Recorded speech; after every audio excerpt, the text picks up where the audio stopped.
My husband's girlfriend laughed at me in front of everyone, thinking she had already won. What she didn't know was that the last laugh and the house would be mine. Tell me, have you ever been humiliated in public only to find your own way of striking back? Share it in the comments. I'd love to know. Now let's dive into today's story. Stay with me, because this ending is pure justice. For most of my marriage, I thought I knew where I stood. My husband Paul and I had built a life together, 25 years of shared routines, shared dreams, and yes, shared disappointments. But somewhere along the way, he decided shared wasn't enough. He found someone new. I discovered the affair slowly, like a shadow creeping in at the edges. A phone that never left his pocket. Late nights explained away with flimsy excuses. Then one day, the truth. A younger woman named Claire. She wasn't just a fling. She became part of his social circle, slipping into dinners, parties, outings where I had once been the only woman at his side. I might have walked away quietly, but humiliation has a way of changing people. It happened at a dinner with friends. Paul insisted I come along, as though dragging me there would keep up appearances. Claire was already seated when we arrived, her laughter ringing too loudly, her hand brushing his arm too casually. I tried to hold my head high, to smile politely, but as the evening went on, the tension grew. Paul told stories from our past, that he twisted, rewriting them as though Claire had replaced me in the memories. When I gently corrected him, she burst out laughing. "Oh, come on," she said, her eyes sparkling with cruelty. "Don't be bitter. We all know who keeps him smiling now." The table went silent for a beat. Then someone chuckled nervously. Paul didn't defend me. He just smirked, as if enjoying the spectacle.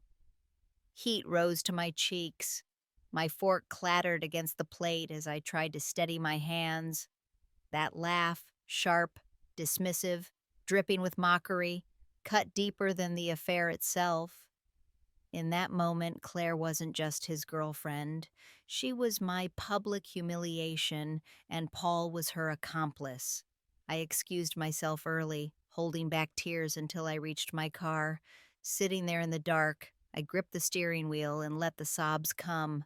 But beneath the grief, something else stirred. Anger, and then resolve. They thought I was powerless. They thought I was too old, too quiet, too invisible to fight back. But they had forgotten one thing: the house, the very roof over their heads, the one they flaunted with parties and gatherings, the one Claire had laughed under. That house was mine. The deed, the title, the mortgage, every paper had my name on it. And while they laughed at me, I was already planning my answer, not with words, not with tears, but with keys. The days after that dinner were some of the longest I can remember. I moved through the house like a ghost, hearing echoes of Claire's laughter in every room. It wasn't just betrayal, it was mockery, and it had played out in front of friends who would never forget. At first, I wanted to disappear, to pack a bag, to slip out quietly, to leave them both to their games. But every time I walked past the framed photographs on the walls, every time I passed the deed locked safely in my file cabinet, the anger grew stronger. That house wasn't just brick and wood, it was years of sacrifice. It was my overtime hours, my careful budgeting, my insistence that the mortgage be paid on time even when Paul wanted to spend money on toys and trips. When his job faltered years ago, it was my salary that kept the roof over us. And when it came time to refinance, it was my signature, mine alone, that sealed the deal. Paul had laughed beside Claire that night, but in truth, he was living under my protection. I remember pulling out the folder late one night, spreading the papers across the dining room table. The deed was there, crisp and clear, my name printed boldly at the top. Not his, not ours, mine. I traced the letters of my name with my finger, steadying my breath. They thought I was powerless, but the law was on my side. The walls around me, the floors beneath me, the roof over their smug heads. It all belonged to me. For the first time since that dinner, I smiled. The humiliation had hurt, but now it was fuel. Claire had her laughter, Paul had his smirk, but I had something they couldn't take away: ownership. The next morning, I began making calls, quiet ones, to an attorney I trusted, to a locksmith, to a realtor friend who knew how to move quickly when needed. Each call strengthened my resolve. I didn't shout. I didn't fight. I simply prepared. Paul still thought I was silent, defeated. Claire still thought her youth and beauty gave her power. But soon they would both learn the most dangerous woman in the room is the one who holds the keys. It happened on a Friday evening. Paul had gone out with Claire, no doubt parading her around again. The house was quiet, the kind of silence that hums before a storm. I sat at the kitchen table with a cup of tea, waiting for the knock at the door. Right on time, the locksmith arrived. A polite young man, efficient and discreet. Within an hour, every lock in that house was changed. The front door, the back door, even the garage. He handed me a small set of shiny new keys, the metal cool in my palm. "Anyone else have a copy of the old ones?" he asked. "Not anymore," I replied. When he left, I stood in the hallway, staring at the keys in my hand. For years, Paul had assumed this was his house, his castle. But tonight, the truth sat jangling on a silver ring in my pocket. I didn't leave it at that. The next morning, I met with my attorney. We went over the deed, the mortgage, every scrap of paperwork. "It's all yours," she said, tapping the page with her pen. "Legally, he doesn't have a claim. He's been living here under your roof, but the house belongs to you alone." Her words washed over me like sunlight breaking through clouds. That night, Paul came home late. Claire tottered behind him, laughing too loudly, her perfume filling the entryway. But when Paul pushed his old key into the lock, it refused to turn. He tried again, harder. "What the hell?" he muttered.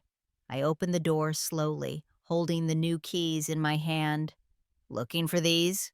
His eyes widened, Claire's laughter cutting off like a snapped string. "What did you do?" he demanded. I stood tall, my voice calm but unshakable. "What I should have done long ago. This house is mine, Paul. The deed, the mortgage. My name, not yours. You chose to share your life with her. Fine.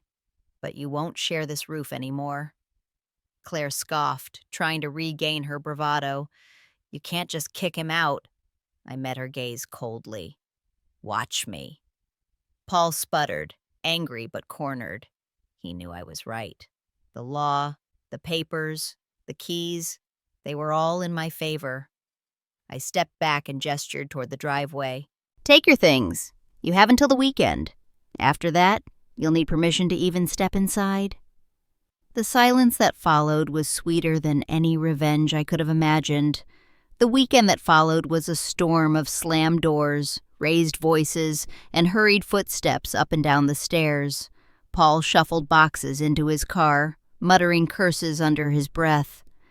Claire strutted around like a wounded queen, her arms crossed, tossing glares my way as if her anger could burn through me.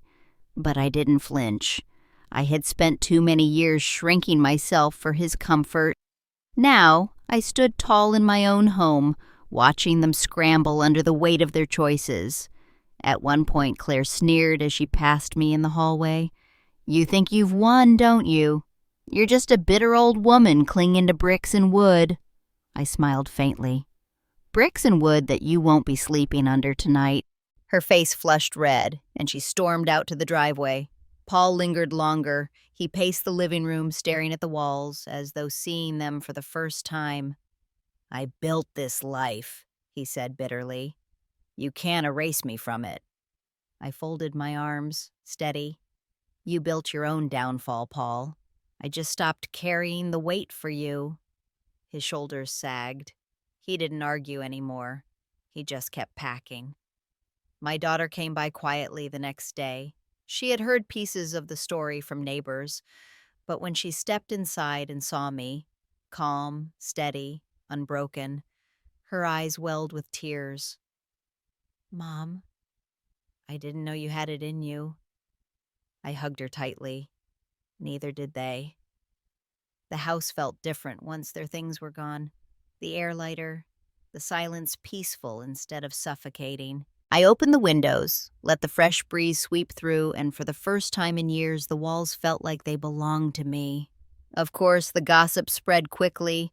Friends who had witnessed Claire's cruel laughter at that dinner now whispered a different story: how I had taken the house, how Paul and his mistress had been left fumbling on the curb.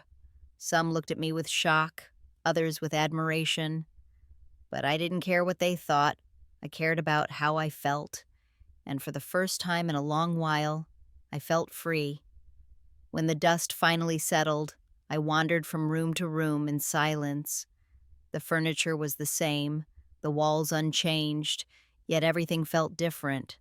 The house no longer carried the shadow of his laughter or her perfume. It was mine, not just by deed, not just by law, but in spirit. I paused in the kitchen, the very place where I had spent years cooking meals he barely acknowledged. I ran my hand across the counter, and for the first time, I didn't feel invisible. I felt present, strong. The truth was, this had never been about bricks and wood. Yes, I had secured the house, the tangible symbol of years of sacrifice, but the real victory lay in what I had reclaimed along the way: my dignity. I thought back to that humiliating night at dinner, the sharp sound of Claire's laughter as she mocked me in front of our friends, Paul's smirk as he let her do it. That moment had been meant to break me, to remind me of my supposed weakness. Instead, it lit a fire I didn't know still burned. Taking the house wasn't revenge, it was justice. It was the world turning upright again, proof that the quiet woman they dismissed had teeth, claws, and the courage to use them. Paul tried calling a few times after he left, his messages a mix of anger and pleading. Claire was quieter now, her confidence clearly shaken once she realized the foundation she had built her arrogance on wasn't hers to stand on. I didn't answer either of them. They had chosen their path and I had chosen mine. My daughter visited often. One afternoon she hugged me and whispered, "Mom, you showed me what strength really looks like. Not loud, not cruel, but firm. You didn't just keep the house. You kept yourself." Her words stayed with me, because she was right. I hadn't only claimed property, I had claimed my voice. As I stood by the front door, keys in hand, I thought of all the years I had doubted myself, all the times I had swallowed my pride for the sake of peace. No more. From here on, this house would be a place of respect, of laughter that lifted me, not laughter meant to tear me down. And every time I turned the lock, every time the key clicked into place, it reminded me I was no longer a bystander in my own story. I was the author. In the end, it was never just about the house, it was about respect. My husband's girlfriend tried to humiliate me, and he let her. But what they didn't realize was that strength doesn't always shout. Sometimes it waits, patient and steady, until the right moment arrives. They lost their laughter. I kept my dignity, my peace, and yes, the keys. To anyone who has ever felt belittled or dismissed, remember this: you are stronger than the voices that try to make you small. And sometimes, the sweetest victory isn't what you take back from others. It's what you finally reclaim within yourself. Thank you for joining me here on Elder Words. If this story spoke to you, don't forget to like, share, and subscribe for more powerful tales of resilience.